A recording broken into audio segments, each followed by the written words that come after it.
So we're here with Cesar Soto of Ministry. You're from El Paso, right? Yeah, born and raised, man. Awesome. Born and raised from El Paso. Going to show you guys that there's a lot of really cool people involved in music that are from El Paso. Thank you, Cesar, for Anytime, no, thanks for having me, man. It's awesome. If those of you that don't know who Ministry is, because we try to gear some of the channel towards like beginners, people that like want some insight on how to learn how to play music, get involved in the music industry. So guidance is cool. Exactly. So if you don't know who Ministry is, you need to go look them up. But I know you've done things other than Ministry, so give me some background. So what got you into music? The biggest inspiration for me when I was a kid was my oldest brother. We used to raid his record collection, man. Like my brother Mario would let us, go through his records and just kind of discover bands on our own and stuff. From a super young age, I kind of grew up into listening to rock and old 70s rock, metal and stuff like that. So my brother Mario had like a basement band. So as young as I can remember, man, I remember going down there with a broomstick. Actually, it's my brother that kind of introduced us to a lot of stuff. We had this kind of like a studio apartment behind our house that my brother lived in. Right. And he had this classical guitar in his closet. Mm-hmm. He taught me how to tune it. All records back then were relatively like in E, like in E standard. That's true, right. And so that's how I learned. I taught myself how to play. I taught myself how to play guitar. How old were you? I was about 8 years old when I picked it up, but when I really got the true obsession started when I was probably about 10 or 11. Back then, the gang problems were really bad in Central and all over the city, but mainly in Central Paso. They had, a lot of rival gangs in the same area. Drive-by shootings at Austin High School, which happened later or whatever. But I would get super pissed at my mom, and I thank her now, but I used to get super pissed at my mom because she never let me do anything whatsoever. She didn't let me go out. She kept me in the house because she was worried about me getting killed or joining gangs or whatever. So it was a blessing, but here I was at home like watching Headbangers Ball, recording Headbangers Ball so my brother and I could watch it through the week. That summer I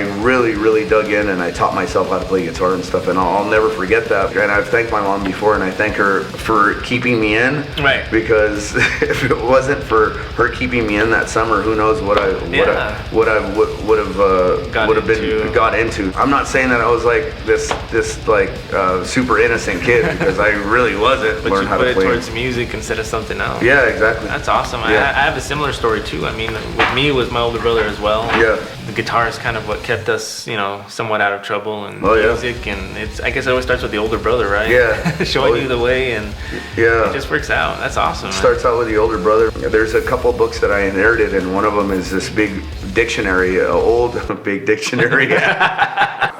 He wants to be part of it. Yeah. Do your kids play music at all? All my kids have their own talents, man. My oldest daughter, she's into she's a music brain. She teaches me like new songs and really old songs. And I'm like, how do you know these old obscure songs? She's like super into music. She's into video editing and stuff like that. She's going to film school in New Mexico pretty soon. My second eldest daughter, she's just like a super brain. She has a little voice. There's a song that for like an instrumental project, and she did some vocals on that together with me. So we did that together. My next daughter Isabel, she's the one that's been picking up a classical guitar. I leave a classical guitar in the house. When I see it, I tune it. She's the one that picks it up and plays it. My other daughter Paige, she's the same thing.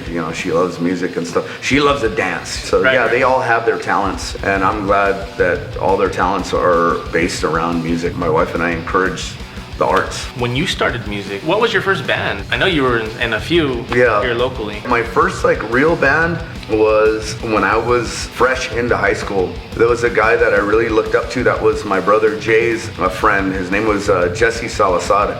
I used to look up to that dude because he was a killer guitar player, and I used to watch him play, and I used to watch his technique. And I ended up playing in a band with him and a friend of mine, Dudi Saldana, which is still very active. And I had my first band together with them. I could say that back then we were like a Megadeth and Metallica tribute band. Awesome. A piece of history of that first band just came back into my life. We were doing the last two shows on this last ministry tour. We were in LA doing the last two shows. We had back-to-back shows. About a week before that, when we were on tour, I was looking up this guitar that Jesse had. It was like the reason why I was able to save and buy my first V was because he had this really awesome Charvel V. It's like a Rhodes V, but it was called an Avenger. It had a single coil pickup with like a slant humbucker.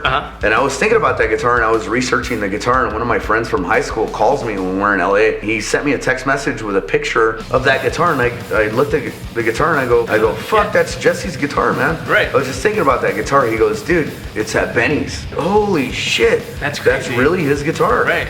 And I go, put that fucker on layaway for me. That guitar means something to me. Right. So if Jesse, if you're out there, I have that guitar, and if you want it back, let me know, and it's yours. Dude, yeah, that's awesome. So I tried to look for him and stuff like that, and I couldn't find him on social media. And oh, really? Yeah. So, oh, wow. So if he's out there and he wants this guitar back, so just let me know. I'll give it back to you, dude. But it's just like the sentimental value of it. Like you would never forget like your first guitars. It's funny, like our path is just so similar. My first band too. We were a Metallica tribute band. That's all we did, you know what I mean? Like we would play every Metallica song. Like my first show ever was like a graduation party, and we played like 4 hours of Metallica songs. Back then it was Metallica. I don't know what it is today, but you know what I mean? I remember I was at a Seven Dust show, and I remember seeing some dude tuning guitars, and I was like, man, that would be awesome to be on tour. And like, even tuning guitars. It was like Seven Dust's first record, and they were blowing up. I remember I went to go take a piss, and I see that very dude in the restroom. I stopped him and I asked him, I go, hey man, how do you start doing what you're doing? It's like, just find a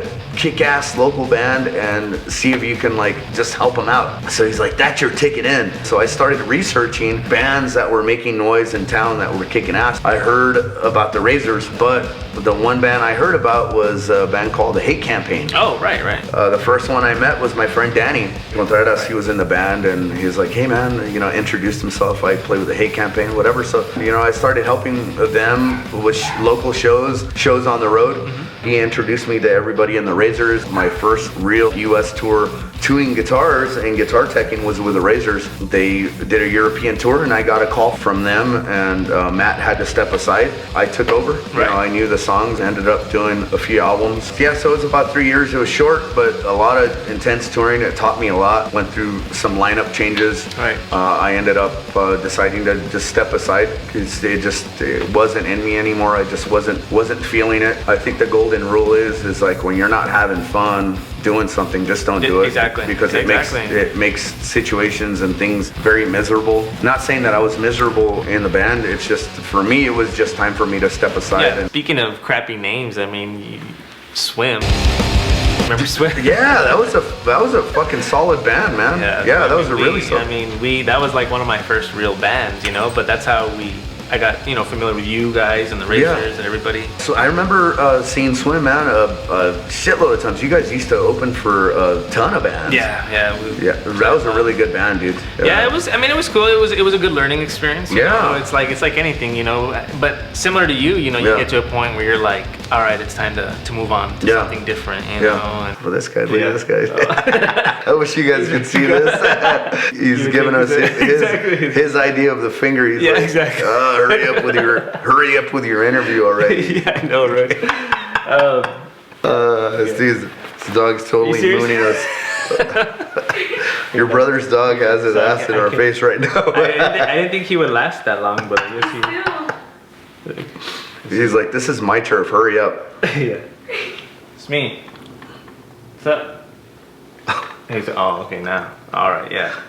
It's like, cool, it's selfie time. That dog would totally take selfies if he was able to. Oh, yeah, hell yeah, like, he would. Straight up. Speaking of the festivals, going on to ministry, so how did that all unfold? So between the time that Matt and I had these bands, a lot of stuff happened. Matt and I had always stuck together doing a lot of different projects. We were on the way back from Tornillo. We were getting a couple of songs mastered for one of the projects that we had, and I got a message from Sin. Oddly enough, I didn't know Al at all. I maybe met him twice. Sin sent me a message, and he goes, hey, I wanted to see if by chance you were interested in auditioning. He was in different projects, so I was like, all right, cool. I wonder what project he's talking about. From what I understood, they were not going to be doing ministry anymore because, Mike Scascia had passed away and stuff.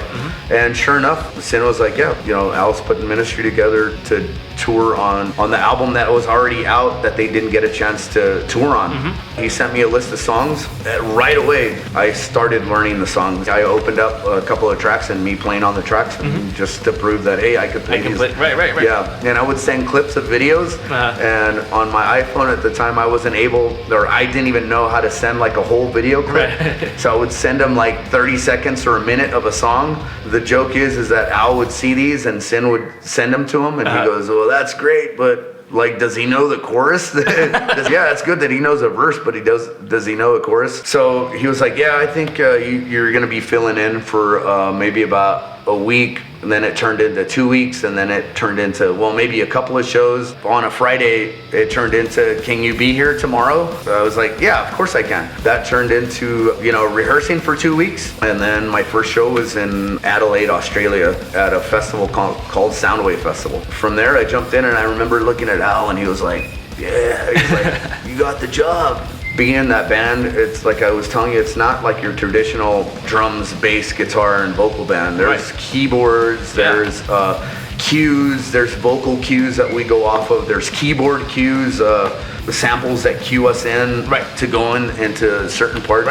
It's taught me a lot, and I remember Al telling me, you're going to be a better musician after this, and at that time I thought I guess I'm all right. But thinking about it now, it's like, wow, it really took you to a different level. Yeah, it really took me to many different levels. Anyhow, but that's how it happened. That's awesome. And see, like a lot of people don't understand and I was actually talking to my wife about this yesterday. A lot of the big bands that are out there, you think of 9 Inch Nails, Korn, Marilyn Manson. I mean, these guys, for those of you that don't know, Ministry is like the ones who started it all. I mean, you have some of the top musicians saying if it wasn't for Ministry, I wouldn't be who I am today. And so, that's one thing about Ministry from day one. I mean, I remember being, younger and listening to them, and it was like, even when you hear them live, they would have like 10 guitar players on stage, and it's like, but it sounds so perfect. When I think about it, somebody told me the other day, and they were like, do you realize that you played with like one of the most influential like bands? I thought about it, I was like, wow, that's really cool to think about it that way and stuff. You take a step back and you're like, wow, this is pretty deep, man. Al's been an inspiration for so many people. He's inspired a lot of bands, and it shows too when we're on tour and you see random dudes that are big dudes in music history that are there to see him, and they just respect him so much. It's pretty cool when you like see Jello Biafra come out to a show just to hang out with Al, and right next to you. It's like, wow, that's another big hitter in music history. What's one of the most memorable experiences being on tour? Probably for me, the most memorable experience was doing Rock in Rio in 2015, actually. It was my first year in Ministry. At the end of doing that world tour and the US and Canada, we had a one-off show, which was Rock in Rio in Brazil. Right, that's big. Oh, dude, I can't even describe. I didn't even want to see the crowd before, and I don't get nervous in front of big crowds like that. It's more like, it's like a home space for me. But Rock in Rio, man, when we went on stage, there was 200,000 fucking people. We played with Korn. The day before was Queen, Gojira, Motley Crue, and Metallica was headlining. Wow, that's so for me, that was like, wow, I remember my first show ever in my life was Queensryche and Metallica when I was. That's always been an inspirational band for me, but to say like, hey, to be able to play the same show as like Metallica, no kidding, and watch them from the photo pit, I was like, wow, this is pretty amazing. Not very many people can say they've shared the stage or shared the same festival with Metallica or somebody of that caliber. A lot of people say, oh, you're lucky, and it's like, fuck no, man, there's nothing about luck. It's all about like working hard and like paying your dues. Paying your dues and being cool, you know what I mean? Keeping cool, because there's a lot of fucking assholes out there, and I hate meeting assholes. Like, I don't care who you are, I don't care what caliber of musician you are. It's safe to say that a lot of my heroes that I've met that have been the nicest dudes ever. I just did a post yesterday on Instagram saying that, to me, the number one rule in the music industry is never burn any bridges. It's a community, and you gotta work together and help each other out. And I mean, that will take you, being cool will take you further than being this amazing guitar player. If you're a dickhead and you're an amazing guitar player, nobody's gonna pay attention. Not at all, because there's a million awesome guitar players that are cool out there. The music community is fucking small, man. It's smaller than a lot of people think. A lot of people think it's huge, but everyone knows everyone. Okay, go for it, man. Go for it. I'm gonna set my alarm. I'm a big alarm freak. What you mentioned, getting love from like all the fans, and there's a lot of diehards, and people are just very supportive. This last tour that we did here in the U.S. and one Canadian show, the shows were amazing. A lot of people knew the new songs. That album speaks for the times that we live in now. Absolutely, yeah. Al's always been very political. A lot of people say, stay away from politics and music. It's like, fuck no, man. That's someone's voice to be able to say, hey, this is the way we see things. An album, a song, someone's speech can change the way you view things. People step back and they don't want to speak their mind because they're afraid that, they're going to headbutt with people with different views. It's like, well, that's why we have our own opinions. Exactly. And I'm glad that we're doing this today, because today is Martin Luther King Day, and right now we're experiencing shit now in our time that people experienced in the 60s. Right. Even before that. Absolutely. How ridiculous is that? Yeah, it's true. That's sad. Yeah, it really is. Very really sad. Is. One thing ministry does, I think, has always been very powerful. It's always been done since the beginning, and then especially on this new album, it's like the sampling of people speaking, like Trump. That's very powerful, because you're incorporating those words to kind of get the message across, and it kind of just hits home. And politics right now is that everybody's afraid to say something, because if they speak up, they get shot down. Yeah, exactly. But you know what I mean? But that's one thing, and you're right. Ministry has always been a political band. But if you don't speak up, how is shit gonna change? Exactly. You know what I mean? So what do you see next? I always see touring coming up. We've been on tour consistently for the past 4 years. I never plan to quit music. I'm hoping for another ministry album. Aside from that, I'm always writing and recording my own stuff. Mm-hmm. Well, man, you know what? I'm glad we got to do this. And me too. Thank you for having me. Thank you guys for having me. Thank you. I mean, it's nothing but respect for everything that you do. And again, if you haven't heard ministry, you should have by now. You have to check them out. Check out Cesar stuff. Even if you just type in Cesar Soto on YouTube, you'll find all kinds of awesome stuff. I mean, when you want to talk about musicianship and good musicianship, this is good musicianship, and this is something that doesn't just come overnight. It takes work, it takes time, but if you focus, you could end up in a position like Cesar is. He's doing what he loves and appreciates every day. It's sacrifice. It's all about sacrifice. And the one key thing, and the one thing that I live by, that I've always said, you sacrifice everything and you expect nothing in return. So you do it because you love it. And if something comes out of it, then great. Exactly. And if nothing comes out of it, then great. Yeah, and you say, hey, at least I did it, Exactly. For myself, for your own sanity. Sacrifice everything and expect nothing in return. Awesome, Cesar. Cool. Man. I appreciate Thank you, man. It, man. Awesome, dude. Thank you guys for letting me in. No, anytime, man.